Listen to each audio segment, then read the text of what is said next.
우리는 34장과 35장을 통하여서 하나님께서 진정으로 바라시는 것은 진정한 회심이다라는 이야기를 하면서 34장에는 진정한 회심이 아닌 거짓된, 그래서 일시적 회개라는 표현을 썼습니다. 일시적 회개를 한 모습과 그리고 진정으로 회심한 모습에 대하여 살펴보았습니다. 시드기야와 유다의 백성들은 하나님께서 그렇게 바라시는 진정한 회심이 아니라 일시적인 회개를 했다라고 이야기를 하면서 일시적 회개라는 말 자체가 있는 것이 아니라 일시적 회개라는 것은 그런 회개는 없다라는 것입니다. 그런데 그들에게 보여졌던 모습은 잠시 돌아섰다는 말이에요. 하나님 쪽으로 잠시 돌아섰다라는 거예요. 그러나 일시적 회개는 거기까지라는 말입니다. 우리에게 고통이 찾아오고 아픔이 찾아오고 무엇인가 나의 삶에 대한 자각이 찾아왔을 때에 우리가 그때에 정신을 차리고 잠시 하나님께로 돌이킬 수는 있는데, 그런데 일시적으로 돌이켰다가 다시 다른 곳으로 바라보는 것, 이건 회개가 아니다라고 얘기하면서 일시적 회개가 사실은 아닙니다. 그런데 레갑의 자손들을 35장에서 우리에게 소개시켜 주시면서 하나님은 이게 진정한 내가 바라는 회심이다 라고 말씀하시면서 어떻게 해요? 그들의 특징은 무엇이었습니까?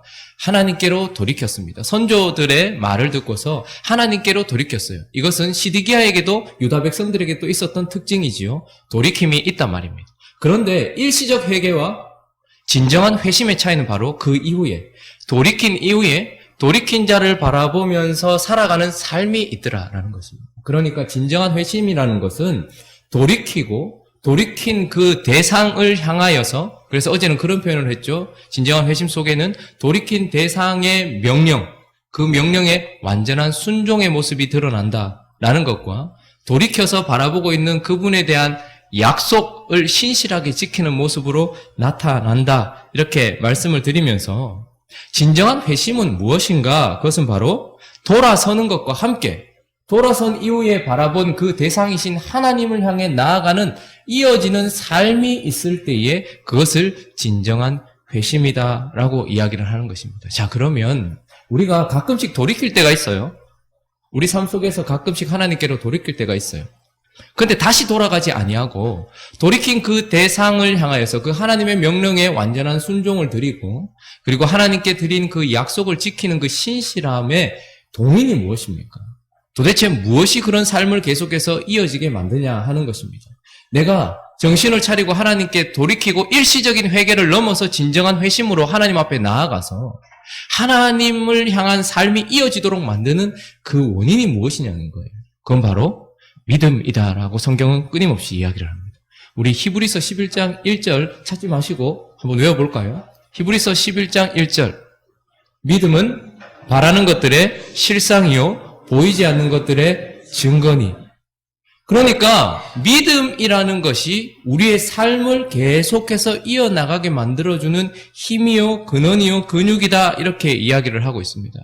그래서 진정한 회심이라는 말 속에는 두 가지가 다 표현되는 거예요. 일시적인 회개는 있을 수 있지만 그 이후에 회개와 함께 뭐가 있어야 된다고 말씀드렸습니까? 삶이 있어야 된다고 말씀드렸어요. 그래서 이 삶을 이어가는 것이 뭐라고요? 믿음이에요. 그러니까 이 사람이 정말 회심했는가 하는 것은 두 가지가 다 있어야 된다는 거예요. 회개와 그리고 뭐죠? 믿음. 근데 이 믿음이 무엇이길래 이 믿음이 우리의 삶을 이어가는가? 믿음은 바라는 것들의 실상이라는 단어는 휘포스타시스라는 단어라고 말씀을 드렸습니다. 이 말은 확신의 토대, 확신한 것을 붙드는 힘, 이런 뜻입니다. 그러니까 믿음이란 게 뭐예요? 내가 돌아서서 바라본 그 하나님을 향해 확신을 가지고 뿐만 아니라 그 확신한 하나님을 딱 붙들게 만드는 그 어떤 속성을 가지고 있는 게 믿음이라는 거예요. 내가 이거 먹으면 낫겠다 생각하는 믿음을 가지고서 무엇을 하는 것. 그래서 내가 바라보고 딱 붙드는 것을 끝까지 놓지 않게 만드는 속성이 뭐냐면 믿음이에요. 그래서 하나님은 우리에게 뭘 주시는 거예요, 사실은? 구원받은 백성에게 믿음을 주시는 거예요. 그래서 그 믿음이 돌아선 하나님을 향하여서 확신하게 만들 뿐만 아니라 그 확신한 하나님을 딱 붙들게 만드는 속성이 있어서 돌아선 이후에 다시 돌이키지 아니하고 그 분을 향해서 계속 살아갈 수 있도록 만든단 말입니다. 그런데 믿음은 보이지 않는 것들의 바라는 것들의 실상이요 보이지 않는 것들의 또한 뭐라고 얘기합니까? 증거. 이 단어는 또 엘렌코스라는 단어입니다. 이 엘렌코스라는 단어는 확 엎어서 보여내다, 이런 뜻입니다. 그러니까 보여진다 이 말입니다. 확 드러내버리다, 폭로해버리다, 이런 뜻입니다. 그러니까 믿음은 어떤 속성이 있는가 하면 내가 바라보고 붙들고 있는 그 대상을 확 붙들어서 절대 놓지 못하게 만든 속성만 있는 것이 아니라 그래서 이 보이지 않는 이 사람이 뭘 붙들고 있는지는 사실 잘 안 보여요. 그런데 그 사람의 믿음의 삶이 딱 붙들고 있는 것이 무엇인지를 보여주는 속성도 믿음이 가지고 있단 말입니다. 그래서 믿음이란 내가 하나님을 딱 붙들게 할 뿐만 아니라 보이지 않는 하나님을 붙들고 있다라는 그것을 보여주는 증거가 된다라고 이야기를 하는 것입니다. 그러니까 믿음은 내가 확신하는 하나님을 붙들고 보이지 않는 그 내가 붙들고 있는 하나님을 보여주는 삶을 살아가게 만드는 특징을 가지고 있어서 믿음의 삶을 살아가도록 만드는 힘이 된다라고 이야기합니다. 그래서요, 이 믿음이 결국 어떻게 되는가 하면 일상에서 믿음의 삶으로 드러나게 되어 있습니다. 우리가 어제 본문이지만 그 독특한 레갑 자손들의 이야기를 35장 8절 다시 한번 읽어볼까요? 35장 8절, 9절, 10절을 그들이 지키고 있었던 일상의 삶을 한번 살펴보죠. 예레미야 35장 8절, 9절, 10절 있습니다. 자, 시작.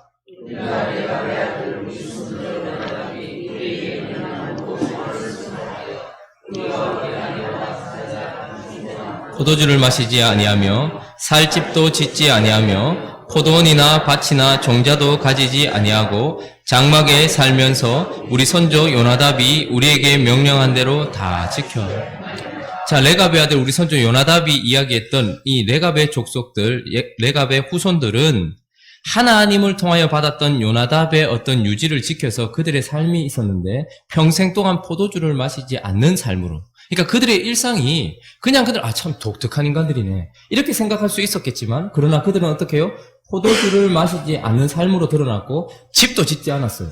그러면서 장막에 가면서 포도원이나 밭에 종자도 가지지 않았다 이렇게 얘기합니다. 그것은 그들의 일상적인 삶이었지만 그러나 그런 일상적인 삶을 살게 했던 이유가 무엇이었을까요? 요나답 그리고 레갑 족속들이 살고 있었던 시대는 가장 악한 아합의 시대 때부터 해서 변하지 않았던 더럽고 추악한 세상이었습니다. 그러니까 바알과 아세라를 섬기면서 세상의 문화들이 우리를 즐겁게 했습니다. 그러니까 여기서 말하는 포도주는 단지 금주했다라는 것이 아닙니다. 그 당시에 우리에게 하나님 아닌 즐거움을 주던 모든 것들을 금했다 이 말입니다. 나는 하나님을 나의 기쁨으로 삼겠다 이렇게 생각을 했다라는 것이에요. 다윗이 그랬던 것처럼 주님이 나의 찬송입니다 이렇게 이야기하는 거예요. 주님이 나의 기쁨입니다 이렇게 이야기하는 거예요. 그러니까 우리가 살고 있는 세상의 문화는 받을 수 있는 것도 있고 받을 수 없는 것도 있어요. 그래서 분별이 필요한데 근데 특별히 요나답이 살았던 세상 그래서 결국은 예후와 함께 어떻게 해요? 이 아합 가문이 만들어 놓은 이 땅의 더러운 모든 추악한 문화들, 우리가 아무 생각 없이 받아들였던 그 문화들을 받아서 이것으로 즐거움을 삼지 않겠다. 나는 하나님을 즐거움으로 삼겠다라는 그 믿음이 그의 일상 속에서 포도주를 먹지 않는 것으로 드러났다라는 것입니다. 그러니까 이것은 단순한 금주를 얘기하는 게 아니에요. 우리를 기쁘게 하는 것이 하나님이 주신 것인가 아니면 세상이 우리의 육체를 만족시키기 위해 준 것인가를 생각해 봤을 때 이것은 하나님이 주신 것이 아니라고 분별된 모든 것들을 밀어내버렸다 이 말입니다. 우리는 술 마시고 담배 피고 이런 사람들은 다 잘못됐다고 생각해요. 그러나 드라마에 빠져있는 아줌마는요. 핸드폰에 빠져있는 청소년들은요. 모두 다 그 사람을 묶고 있는 포도주 안에 다 들어가는 것입니다. 그런데 하나님이 우리에게 누리라고 주신 많은 문화들이 있습니다. 누릴 수 있는 것들이 있어요. 그런데 사실 이 요나답과 이 레갑 자손들이 살던 그 시대에 어떤 포도주를 의미하는 것은 하나님 없이 스스로를 즐겁게 하며 이것에 취하여 자신의 신을 섬기던 악한 것이었단 말입니다. 그래서 그들의 일상 속에서는 이것을 배제하겠습니다. 라는 믿음으로 일상 속에서 드러났다라는 것이죠. 그리고 그들은 이 악한 땅이 우리의 고향이 아니다라는 것을 표현하기 위해서 어떻게 합니까? 집을 짓지 않았다 이렇게 얘기합니다. 이 말은 참 진짜 저 사람도 독특하네. 그 말이 아닌 것입니다. 이들이 바라보고 있었던 본향이 있다라는 것을 표현했던 삶이 일상에서 이렇게 드러났던 것이죠. 그리고 그 당시 포도원이나 밭에 종자를 가지지 않았다 이 말은 그 당시에 섬겼던 가장 강력한 왕이 바알과 아세라 아닙니까? 그러니까 풍요의 신이었어요. 그래서 땅은 하늘의 비를 받아야 된다라고 이야기하면서 끊임없이 그렇게 살았던 것이죠. 그러니까 땅의 뿌리를 받고 있었던 거예요. 그러니까 우리는 땅의 소산으로 살지 않겠습니다. 하늘에 심고 하늘의 소산으로 살겠습니다. 라고 이야기했던 그들의 믿음이 이런 삶을 만들어냈다라는 것입니다. 그러니까 이 레갑 자손들의 삶은 독특한 그들만의 문화가 아니라 거룩한 하나님을 향한 믿음이었던 것이죠. 그런데 그것이 어디에서 드러났다고요? 일상에서 드러난 것입니다. 그 사람의 일상 속에서 저 사람이 뭘 붙들고 있는가가 드러났다라는 것입니다. 그리고 또 하나는 이 믿음의 삶은 사명에서도 드러납니다. 오늘 본문에 보면 실질적으로 가장 처음 언급되는 이제 바룩이라는 이름, 유명한 이름이긴 하지만 예레미야에서 어떻게 보면 실질적으로 처음 언급되는데 바룩이라는 사람이 나와요. 예레미야만 레갑 족속들만 하나님께 돌아서 있었던 것이 아닙니다. 바룩이라는 사람도 하나님 앞에 돌아서 있었는데 예레미야가 감금되진 않았지만 그 당시에 아마 성전에 들어가는 출입을 금지당했던 것 같아요. 그리고 활동이 자유롭지 않았던 것 같아요. 그러니까 그는 성전에도 들어갈 수 없었고 그래서 서기관 바룩을 불러서 그에게 사명을 주는 거예요. 그러니까 믿음의 삶은 사명에서도 드러나게 되어 있는데 바룩에게 어떤 사명이 주어졌는가? 우리 오늘 본문 36장 4절 한번 읽어볼까요? 36장 4절 한번 읽습니다. 자, 시작. 이에 예레미야가 네리야의 아들 바룩을 부르매 바룩이 예레미야가 불러주는 대로 여호와께서 그에게 이르신 모든 말씀을 두루마리 책에 기록하니라. 자, 우리 8절도 한번 읽어볼까요? 8절 시작. 네리야의 아들 바룩이 선지자 예레미야가 자기에게 명령한 대로 하여 여호와의 성전에서 책에 있는 여호와의 모든 말씀을 낭독하니라. 자, 그리고 15절도 있습니다. 자, 시작. 그들이 바룩에게 이르되 앉아서 이를 우리 귀에 낭독하라. 바룩이 그들의 귀에 낭독. 자, 바룩이 어떤 사명을 받았는지를 볼 수 있는데 하나님이 예레미야에게 찾아오셔서 너는 요시아 때부터 지금까지 내가 너에게 말했던 것을 이제 기록해라 이렇게 얘기합니다. 지금 이 세대뿐만 아니라 포로로 귀환해야 될 사람들에게도 하나님의 말씀을 들려주도록 기록하게 하는데 그러니까 한 약 23년간 하나님께서 말씀하셨던 그런 이야기들을 다 기록하는데 그 기록을 누가 하는 거예요? 예레미야 입에서 통해서 나오는 것을 바룩이 기록하게 하는 거예요. 그런데 이것은 여러분 쉬운 일이 아닙니다. 왜냐하면 그 당시는 여호야김 넷째 해였고 느부갓네살 왕 원년이었습니다. 그러니까 정치적으로 여기서 지금 우리가 바벨론에 포로로 가야 됩니다. 바벨론에게 엎드려야 됩니다. 그렇지 않으면 하나님의 진노가 임합니다. 라고 말하는 것은 정치적으로도 아주 위험했을 뿐만 아니라 여호야긴 왕은 이것을 받아들이지 않고 있었습니다. 그래서 싸우자고 하는 분위기였는데 그래서 하나님의 백성은 망하지 않는다고 말하는 분위기였는데 하나님의 이름을 걸고서 우리가 바벨론에게 멸망할 것입니다. 라고 선포해야 되는 메시지 대부분은 재앙을 선포하는 메시지였단 말입니다. 그런데 이것을 기록해 이건 누가 적었냐? 라고 말하는 순간 언제 목이 날아갈지 몰라요. 그런데 그런 것을 기록했을 뿐만 아니라 우리가 8절에 읽었던 것처럼 예레미야는 나는 지금 성전에 출입이 금지되었다. 그런데 네가 가서 성전에서 어떻게 하라는 거야? 낭독해라라는 거예요. 이것을 모든 공개적인 곳, 모든 사람들이 절기를 지키러 오고 금식일을 지키러 왔던 그때에 거기서 낭독하는 것은 자살행위나 마찬가지인 것입니다. 근데 그 사명이 그에게 주어졌어요. 그런데 더 무서운 것은 그 얘기를 들었던 고관들이 그를 어디로 데리고 갑니까? 궁전으로 데리고 갑니다. 여호야김이 있는 그 궁전에 그리고 그와 같은 정치적 색깔을 가지고 있는 사람들 앞에서 또한 그 귀에 낭독했다 이렇게 해요. 바룩이 어떻게 그렇게 할 수 있었을까요? 그는 하나님께 돌이킨 사람이었고 하나님께 돌이킨 그에게 하나님이 믿음을 주셨기 때문에 그는 믿음이 하나님을 딱 붙들게 했고 그래서 그의 사명을 이끌어가는 데에도 이 믿음의 삶이 나타났다라고 이야기를 하는 것입니다. 그래서 진정한 회심이란 회개와 함께 돌아서는 것과 함께 돌아서서 다시 기웃거리거나 뒤돌아보지 아니하고 돌아서게 하신 그 하나님을 향한 믿음의 삶으로 나아가서 이 믿음의 삶은 우리의 일상 속에서도 그냥 드러나게 되어 있고 우리에게 주어진 여러 가지 사명 속에서도 드러나게 되어 있는 것이죠. 그런데 또 한 가지 우리가 생각해야 될 것은 이 믿음의 삶은 각각이다라는 것을 보게 되는 것입니다. 오늘 같은 시대에 같은 공간에 지금 레갑 자손들은 원래 장막을 짓지 않고 있었어요. 그런데 바벨론과 아수르 사람들의 군대가 올라오니까 그들이 피신할 수밖에 없어서 예루살렘 성으로 들어와 있었어요. 그러니까 그 성에는 하나님께 돌이킨 예레미야도 있고 예레미야와 함께 바룩도 있고 거기에는 레갑 족속도 있어요. 그런데 모든 사람들이 믿음으로 하나님을 바라보는 것은 공통적이지만 그러나 그들이 살고 있는 방식은 다 달라요. 그러니까 하나님은 믿음을 가진 사람은 포도주도 마시지 말고 밭이나 포도원이나 종자도 가지지 말고 장막에서 살면서 살아라라고 우리에게 그것을 장려하는 것이 아니라 레갑 족속이 가졌던 그 믿음의 삶을 자기에게 주어진 길을 걸어가는 각각의 삶이 있더란 말입니다. 하나님은 모든 사람에게 하나님의 말씀을 기록하라라고 이야기하거나 낭독하라고 이야기하지 않고 바룩에게 그 일을 하게 하셔서 그 일을 하고 있다는 거예요. 그러니까 서로서로 믿음으로 사는 것은 공통적이지만 자기의 삶 속에서 일어나는 행위들은 다 다르더라는 거예요. 믿음은 각각이라는 거예요. 독 있는 사람 할아버지 최춘선 성함이 제가 맞나요? 최춘선 할아버지 맞나요? 맨발로 다니면서 지하철에서 복음을 전했던 목사님 맞나요? 제가 이름이 갑자기 생각이 안 나요. 제가 처음에 그분 이야기를 들었을 때 진짜 이상한 사람이다. 그냥 단순한 예수천당 불신지옥을 외치는 사람인가 보다 생각을 했는데 그분의 삶이 우리에게 감동이 되는 이유는 그분은 하나님이 그분에게 그래서 그분이 그런 얘기를 하더라고요. 사명은 각각이요. 너무 감동적이었어요. 그냥 그렇게 사시다가 가셨죠. 그저 진짜 가만히 보면 지금도 생각해 보면 저는 그분의 삶을 평가할 수는 없습니다. 옳았는지 그렇는지는 모르겠지만 그분 안에 있었던 그 믿음이 그분을 맨발로 다니게 하면서 복음을 전하는 자신에게 주어진 길을 그냥 묵묵히 걸어갔던 한 믿음의 사람인 거예요. 하나님은 저에게 맨발로 나가서 지하철에서 복음을 전하라고 말씀하지 않습니다. 하나님은 여러분들에게 설교단에 서서 설교하라고 말하지 않습니다. 그러나 우리 각자의 영역 속에 주어진 사명이 있는데 직장에 계시든 학교에 계시든 가정에 계시든 사회에 계시든 그 모든 곳에서 공통적으로 우리는 똑같은 믿음을 가지고 있지만 그 믿음의 사명은 각각 다르더라라는 것이죠. 히브리서 11장 한번 가보죠.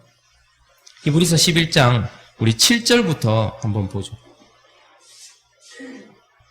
히브리서 11장은 위대한 믿음의 장입니다. 그래서 믿음이 무엇인지를 설명하고 그리고 그 믿음의 삶이 무엇인지를 우리에게 보여주는데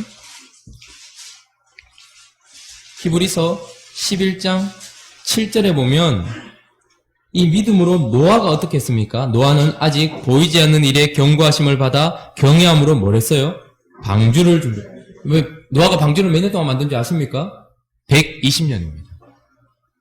자, 하나님은 우리에게 노아의 방주를 만들라고 말씀하시지 않습니다. 그러나 그 시대 심판을 알려야 했던 그는 산 꼭대기 높은 곳에서 그의 일상이기도 하고 사명이기도 한 방주를 만드는 것에 120년을 들이면서 그에게 주어진 믿음이 그에게 주어진 길을 걸어가게 했어요.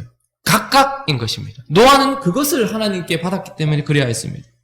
8절은 아브라함에 대한 이야기를 합니다. 아브라함은 부르심을 받았을 때 순종하여 장래 유업을 받을 땅에 나아갈새 갈 바를 알지 못하고 나아갔다. 나아가는 것 자체는 일상이기도 하고 사명이기도 했습니다. 왜냐하면 그를 하나님이 믿음의 조상으로 세우셔서 그를 다듬으시고 믿음의 사람에게 합당한 약속의 땅으로 가게 하시는데 그곳이 어딘지 모르지만 그 믿음이 그를 일어나서 가게 만들었다는 거예요. 그것이 그에게 주어진 사명이었습니다. 그리고 일상이었고 믿음의 삶이었던 것이죠. 그리고 그의 자손들과 함께 이삭과 야곱과 함께 장막에 거했다라고 얘기합니다. 왜요?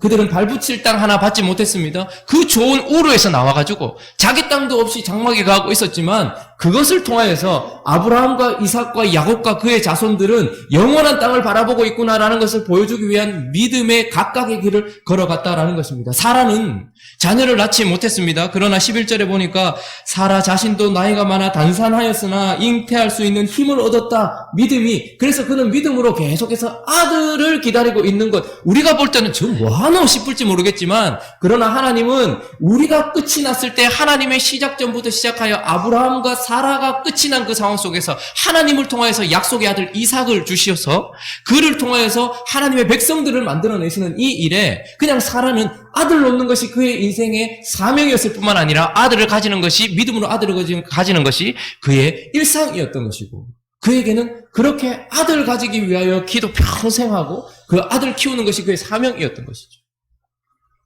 그러므로 하나님이 진정 회심한 사람에게 주시는 이 회개와 그리고 돌아선 자가 계속해서 달려갈 수 있도록 만드는 이 믿음이 결국은 일상과 삶에서 드러나야 그것이 바로 회심했다라는 증거가 되어지고 그러나 그 증거는 각각이더라는 말입니다.